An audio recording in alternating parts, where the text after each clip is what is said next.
How much do you know of the old world? Did you even exist? Were you thrown overboard when your fall occurred, floundering in a new and terrifying negativity? My transition was not a comfortable one, so in this we can feel a measure of companionship. Do you still believe in a world out there in the blue?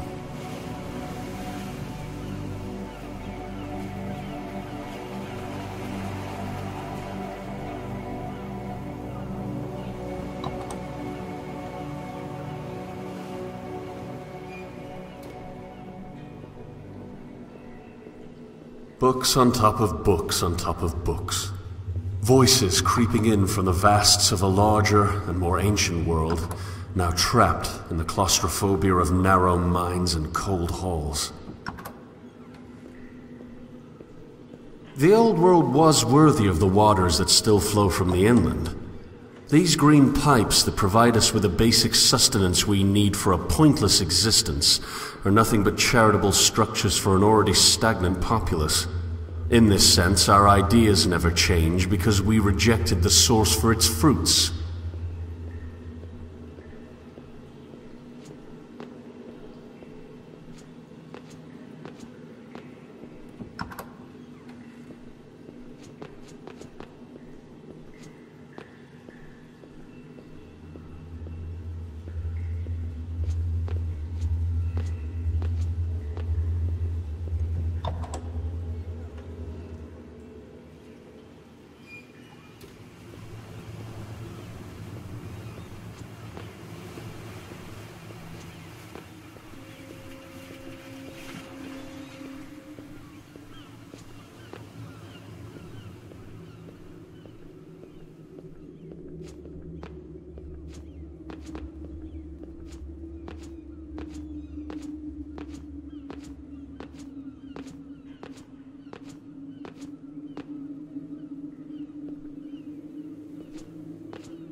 One of the larger unknowing camps is nearby. Their lack of organization tends to make it difficult for them to avoid the conflicts between the Guild and the Order. Of course, the unknowing themselves make their own little raids. This results in it being difficult to maintain any sense of pity. Regardless, I'm sure the onslaught was horrendous. People never fight harder than when someone else attempts to uproot their anchor, even if that someone only does so by existing.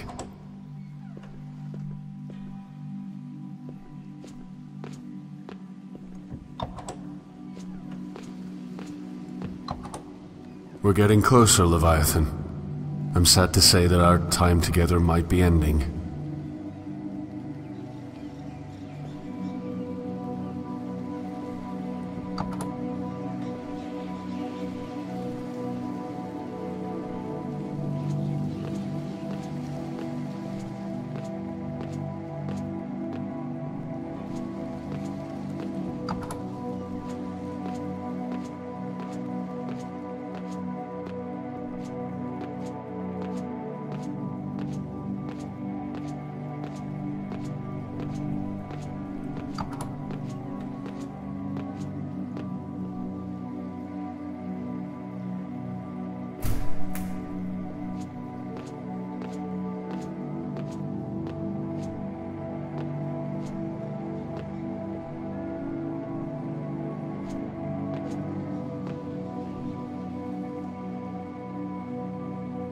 All of our dreams at their core involve some sort of contentment. This is the one desire we all share, but is it a goal that really should be met? After finding contentment, what then? Where is there left to explore after the last temporary comforts of happiness have been extracted?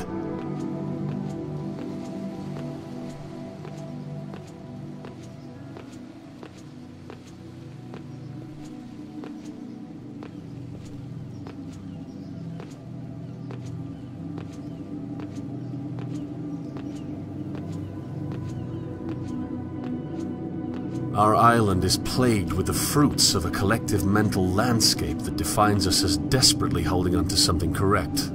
So there is no place to hide, without truly secluding, or perhaps risking, the inland. On some level, I feel as though I cannot blame the dwellers. Their zeal for truth is commendable. They're fighting for something, rather than keeping it to themselves. They're acting, instead of hiding. Still, must cruelty be the manifestation of certainty? If only truth did not need to be compatible with itself. If only we didn't need an anchor to be right. If only we could sail instead of collecting dust on the memories of voyages past.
I remember the exact moment. I remember the slight touch of ocean air passing over my skin as I stared aimlessly into the afternoon sky.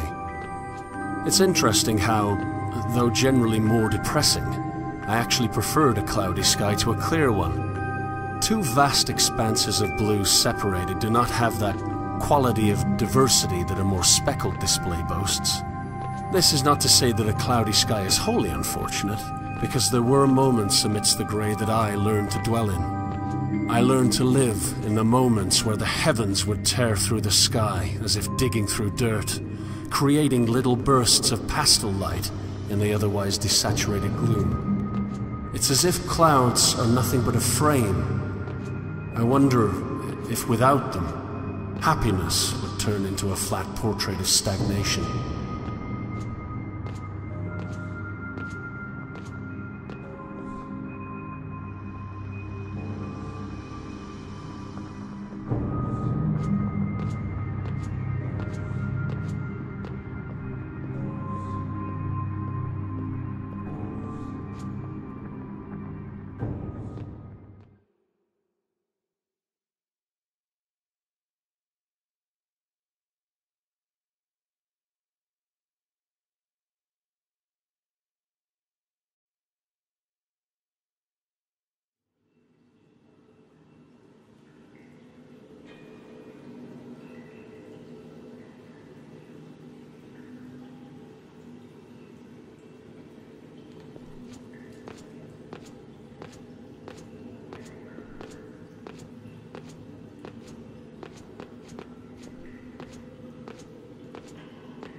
almost there, Leviathan.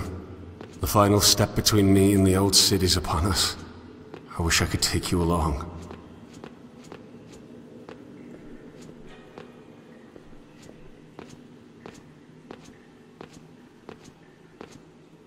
Will you remember me? After all, I could never forget you. And how can I even begin to thank you for all that you've done for me? You protected me from a world that I was too weak to bear. But now the distant shores of another reality are calling me home. To something I've never seen before. A dangerous and unpredictable world lies ahead of me. But I'm ready to let loose the sails.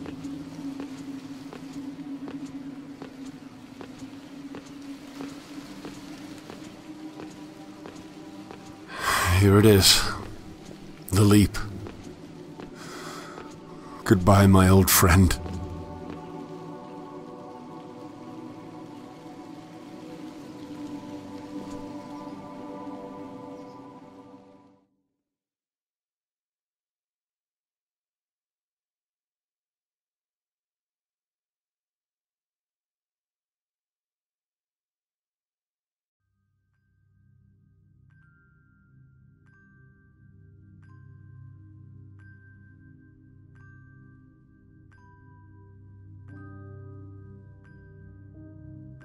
If this final dream before the new is to be trusted, then all life follows the pattern of broken progression.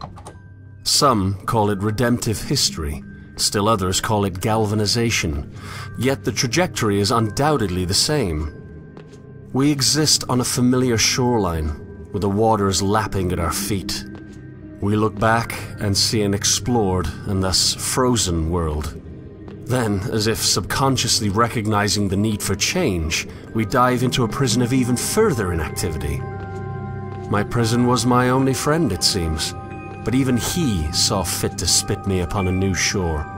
I won't lie, I do miss Leviathan. It wasn't his fault that I was a parasite, but was he necessary at all? After being cast out, was devolution in his stomach the appropriate next step? Why couldn't I have simply washed ashore to the Old City?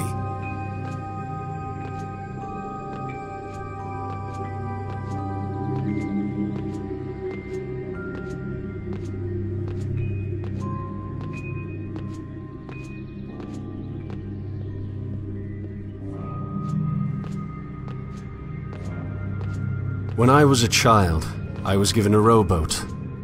I wanted to sail. So the universe built me a galleon. How unfortunate that, when I got older, I no longer wished to explore.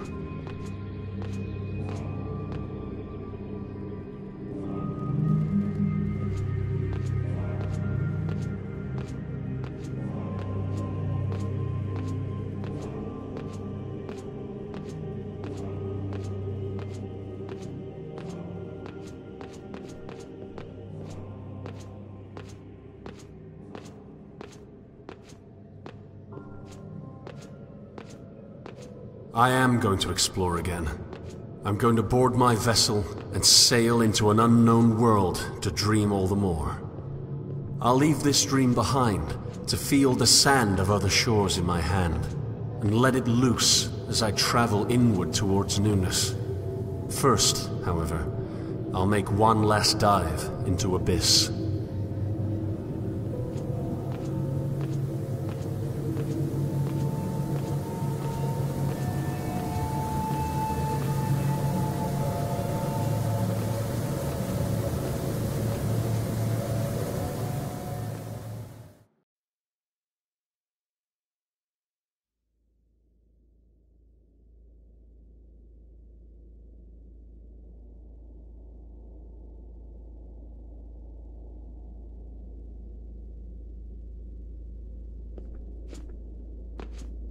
Here lies my captor, the Great. My foundation's been disintegrated.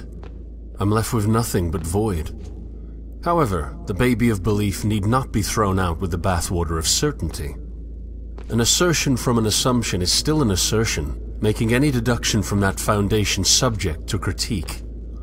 I may not be able to deduce from a place that I know to be true, but that which I deduce from my dream, I think I was wrong. Dover isn't where my dreams died. It's where one dream took over. I dreamt that I had no dreams. I dreamt that Dover smothered my belief with certainty. In truth, a truth that I cannot know, Dover ran red. The dream of realism created a monopoly of comfortable stagnation that held me hostage until I could do nothing but cling to Leviathan's innards for safety. My belief was not truly killed, it was captured. One belief was deemed more true than another, and I convinced myself that I was correct. I convinced myself that I could be correct. What if this dream's monopoly was disintegrated? What if I could explore a multiplicity of dreams? Solomon saw the illusion for what it was. He saw that the lack of dreams was a dream itself. His downfall was in his pessimism, however. He saw the manifesting process of dreams to be too slow. But of course it is, my dear Solomon. The dreams will never manifest in our lifetime, but that's where they have their worth. The dream, the ideal, is an object whose grasp should never be fully achieved. It is in the desire for the object that our true desire should lie. We should desire to desire, and in presenting the ideal to a fallen world, we will make incremental steps towards perfection as the eschaton approaches. One giant leap for a man, one small step for man. The dwellers' dreams could function within themselves, from their foundation, as long as the factions recognize that foundation as a dream. What point would there be in conflict if the dreams cannot truly be controlled? They have their dreams and they cannot assert which is superior. So why not sail?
I would tell myself that the real world has shown itself like a clear blue sky, spotless in its vast and flat nature. I tricked my own mind into believing that belief itself was not present. Now that the illusion has been revealed, I'm left believing that I can't know. Truth must be compatible with itself based on a starting point I can't prove. I can't assert which dream is not a dream at all because they're all just dreams. Why not discover the dreams I can't control, rather than hiding portions of them away to let what I was certain of flourish?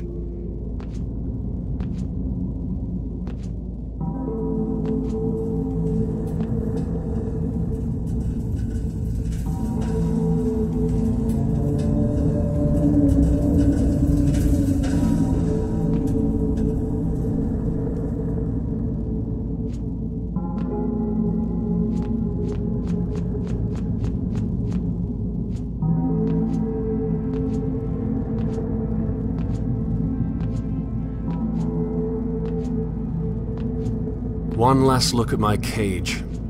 One last dive into the abyss of negativity. A terrible world full of terrible people, yes, but that can be changed. Epistemic humility can regress to the deconstruction of stagnation.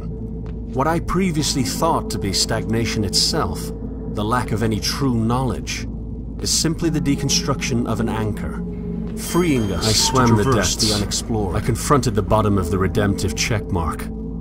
I was far more negative than those who still cling to certainty, but that's part of the progression. It's part of the broken progression. In this respect, we cannot improve without first deconstructing. Now, all that's left is to rise to the surface, board my vessel, and set sail for a new and terrifyingly uncertain world.